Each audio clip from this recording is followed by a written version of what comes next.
Ui. Oh, recording already. Mm. Hello. Welcome to our presentation where we'll be talking about the rules and regulation of future options in the subject of participantship. Now, what is participantship? A definition of participantship is a person who takes part in something. So that means, in the case of future options, an individual who takes part in the trading industry of future options. So who are the participants in the derivative market?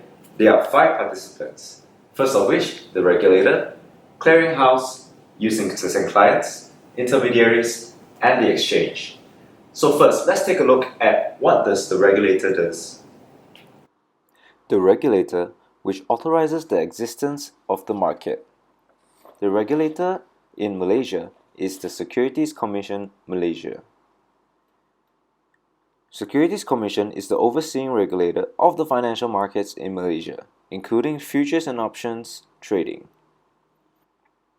They regulate all matters relating to futures contracts. They also supervise and monitor the activities of any exchange holding company, exchange and clearinghouse. They also promote and encourage proper conduct among participants. They also encourage and promote self-regulation by professional associations or market bodies in the futures industry. The Securities Commission is also in charge of advising the Minister of Finance on all matters relating to the industry. They also provide the licensing and supervision to all licensed persons under the CMSA.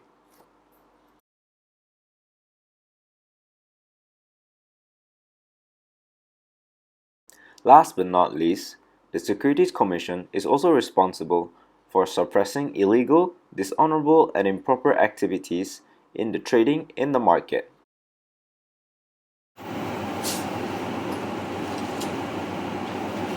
Boy! What's this? Intermediaries, on the other hand, are people who trade or provide trading advice to the public.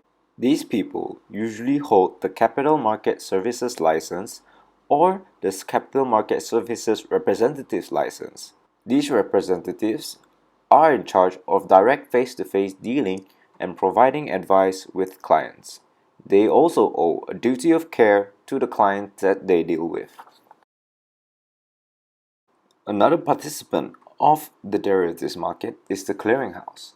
The functions of the clearinghouse are such as registering all trades and also they involve themselves in innovation. The clearinghouse is very important in maintaining the efficiency of the derivatives market as they essentially ensure that the derivatives market participants are able to deal freely with each other without credit risk constraints. The clearinghouse is also responsible for risk management. They ensure that the clearing participant has the capability and meets the minimum standard of participants. Now let's talk about the types of participants. In total, there are 3 types of participants. The first of which is the hedgers. Hedgers would usually attempt to reduce the amount of risk or volatility associated with a security's price change. They involve taking an offsetting position in a derivative market in order to balance any gains and losses to the underlying asset. The second type of participants are the speculators. Speculators involve themselves to trying to make a profit from a security's price change. Speculators usually have no need for the underlying assets as they trade based on their educated guesses on where they believe the market is headed. Speculators are vulnerable to the volatility of the market, therefore speculation can be risky. The third type of participant is an arbitrator. The arbitrator is a type of investor who attempts to profit from the market inefficiencies. These inefficiencies can relate to any aspects of the market, whether it is the price or the dividend or the regulation. Arbitrators exploit price inefficiencies by making simultaneous trades that offset each other to capture risk-free profits.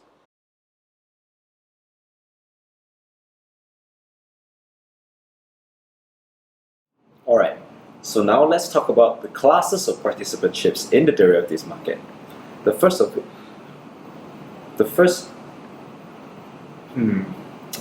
I actually don't know. Hold on, I know just who to ask. Well, hi. So, Ms. Zhongqing, what are the three classes of participantships in the derivatives market? Well, there are three types of participantships, which are trading, local, and associate participants. How do I be eligible for any of these participantships? Well, if you want to be a trading participant, you have to satisfy all the requirements and criteria for participantship. Besides, you can be a clearing participant or non-clearing participants, but you must be a holder of a valid CMSL to carry on the business. So for the local participant, you must be a good character and not convicted of any offense involving fraud or dishonesty. So remember that. And also, you must be at least 21 years old. So may I know how old are you?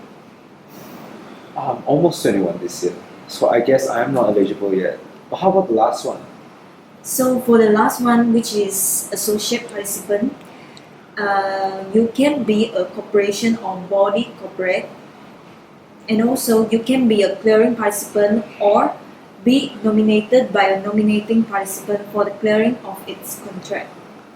So for both local and associate participants, you must comply with such other conditions as the exchange may from time to time changes. I see. So how about the rights? What are the rights of these participants? Well, all of them have the rights to trade for themselves in the market. Then which participants are allowed to trade for their clients? Well, only trading participants has the right. And these participants can trade outside of Malaysia? For local participants, they can trade inside or outside Malaysia. I see. Can any of these participants transfer their participantships? No, all of them cannot. Oh, alright. So what if I'm a participant? What if, let's say, I want to resign? I want to surrender my rights. How do I do that? Well, all of them must write a resignation letter to an exchange. But first, they have to notice them 30 days before that. And then they cannot enter into a transaction with notice unless receive permission by the exchange. I see. To be honest, participating in Malaysian derivative markets is really expensive. You have to pay the application fees, and it's not so competitive, it's not attractive. Why should we even participate in the derivatives market? Wait! What? You don't know the latest news? What news? Seriously, you don't even know everything. What? Bursa Malaysia has introduced new clearing-only function as part of its participantship structure to promote specialization among intermediaries based on their capabilities. This is enhance the attractiveness and competitiveness of Malaysia derivative market and facilitate market development. It made amendment to a participantship structure of Rule Bursa Malaysia Derivative Clearing (BNDC) as well as Rule Bursa Malaysia Derivative. Under a revamped participantship structure, BNDC has declared clearing participantship from trading participant to allow standalone clearing participant. Following the revamp of the participant structure, the application fees for trading participant and associate participants, or BMD, have been abolished. The registration fee for trading participants has been reduced from 100,000 ringgit to only 50,000 ringgit to be on par with the registration fee for the general clearing participants of BMDC. The amendments to the rules of BMD and the rules of BMDC on the revamped participantship structure had been approved by the Security Commission Malaysia. Well, hello again. We have come to the end of the presentation. Have you been paying attention throughout the whole presentation? Well, worry not. We have prepared 20 questions for you to try out. Scan this QR code to go to the website. We hope that each and every one of you have enjoyed our presentation and have learned a lot from what we have to give. Feel free to ask us any questions after this presentation. Thank you.